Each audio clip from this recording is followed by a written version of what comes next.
मनोरंजन की कड़ी को आगे बढ़ाते हुए चलिए सुनते हैं एक कहानी। शीर्षक है आलसी छात्र। तक्षशिला में एक प्रसिद्ध गुरु का आश्रम था।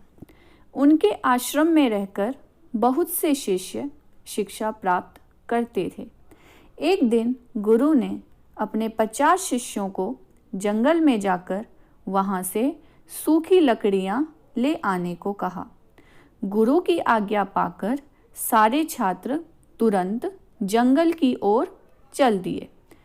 जंगल में पहुंचकर वे सूखी लकड़ियां ढूंढने लगे। उन्हीं शिष्यों के बीच एक ऐसा शिष्य भी था जो हद दर्जे का आलसी था। उसे जल्दी ही एक पेड़ मिल गया जिस पर एक भी पत्ती नहीं थी। आलसी शिष्य उस पेड़ को सूखा समझ बैठा। वह सोचने लगा, मैं निश्चय ही बहुत भाग्यशाली हूँ कि मुझे बिना मेहनत के सूखा पेड़ मिल गया। मुझे इसे काटने में बिल्कुल समय नहीं लगेगा। दूसरे शिष्य बेचारे अभी सूखे पेड़ की खोज में ही लगे होंगे। बेचारे कब ढूंढेंगे और कब काटेंगे।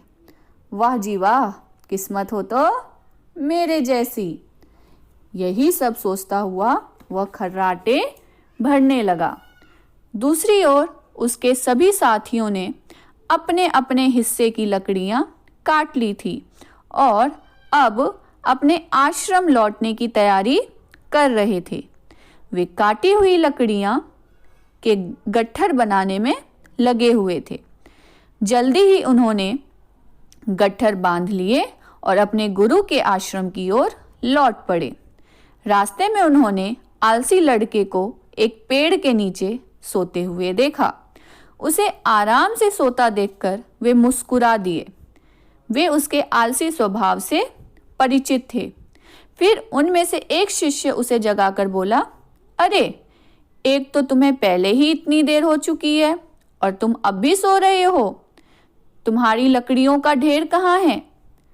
उसकी बात सुनकर आलसी लड़का घबराकर उठ बैठा। उसने सोचा कि अब तो उसे अपने गुरु से खूब डांट पड़ेगी। वह अपने साथियों से बोला, तुम लोग जाओ, मैं तुम्हारे पीछे पीछे ही आ रहा हूँ। अपने साथियों के वहाँ से जाने के बाद वह अपनी कुल्हाड़ी उठाकर उस पेड़ के ऊपर चढ़ गया। तब जाकर उसे पता चला कि वह पेड़ सूखा नहीं था, लेकिन अब उसके पास किसी सूखे पेड़ को ढूंढने का समय ही नहीं था। अब तो आलसी लड़के को उसी पेड़ को काटना था। उसने जल्दी जल्दी लकड़ियां काटी और फिर उन्हें लेकर तेज कदमों से आश्रम की ओर चल पड़ा। जब वह आश्रम पहुंचा, उसके सभी साथी अपने हाथ पैर धो रहे थे। उसने भंडार कक्ष में जाकर अपना गट्ठर अन्य गट्ठरों के ऊपर फेंक दिया और खुद भी हाथ धोकर तरोताज़ा होने लगा। इत्तेफाक से उनके गुरु को अगले दिन किसी दूर के गांव में आयोजित होने वाले एक धार्मिक कार्यक्रम में आने का निमंत्रण मिला था। गुरु ने अपने सभी शिष्यों को बुलाकर कहा, देखो, कल एक दूर के गांव में एक धार्मिक कार्यक्रम होना है। तुम लोगों को भी उस कार्यक्रम में चलना है। मैं वहां बाद में आऊंगा। मैंने तुम लोगों को जो भी सिखाया है वह सब तुम्हें वहां प्रत्यक्ष देखने को मिलेगा। इस तरह तुम्हें बहुत कुछ सीखने का मौका मिलेगा। तुम लोग सुबह जल्दी उठ जाना और जलपान करके उस गांव के लिए चल देना। उस कार्यक्रम में भाग लेना तुम्हारे लिए बहुत आवश्यक है। गुरु की बात सुनकर सभी शिष्य बहुत खुश हुए। अगली सुबह सभी लोग जल्दी उठ गए। उनमें से एक ने सेविका को उठाया और उसे जल्दी नाश्ता बना देने को कहा। सेविका फौरन भंडार कक्ष में गई जहां लकड़ियों के गट्ठर रखे हुए थे। उसने सबसे ऊपर रखा गट्ठर ही उठा लिया। वह गट्ठर वही था जिसे आलसी लड़का लेकर आया था। रसोई में जाकर उसने वही लकड़ियां चूल्हे में लगा दी, लेकिन उन लकड़ियों में तो नमी थी।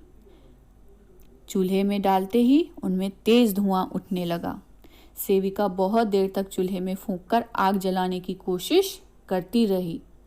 तब जाकर लकड़ियों ने आग पकड़ी, लेकिन तब तक बहुत देर हो गई थी। आसमान में सूरज चढ़ाया था और धूप तेज हो गई थी।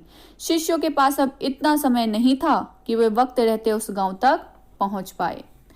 गुरु सुबह सुबह किसी जरूरी काम से गए हुए थे। जब वह लौटे तो शिष्यों को वहीं देखकर वे आश्चर्य से भरकर बोले, तुम अभी तक यहीं हो? क्या बात है, तुम लोग गए क्यों नहीं? तब एक शिष्य ने आलसी लड़के की ओर इशारा करते हुए कहा, इसके लिए यह आलसी लड़का जिम्मेदार है। जब हम सब काम कर रहे थे तब यह एक पेड़ की छाया में सो रहा था। जब हमने इसे जगाया तो यह हरी लकड़ियां काट कर ले आया और उन्हें ढेर में सबसे ऊपर फेंक दिया। सेविका ने वही लकड़ियां चूल्हे में लगा दी। नतीजा यह हुआ कि चूल्हे में आग जल ही नहीं पाई और खाना भी नहीं बना। हम उस गांव में भी नहीं जा सके।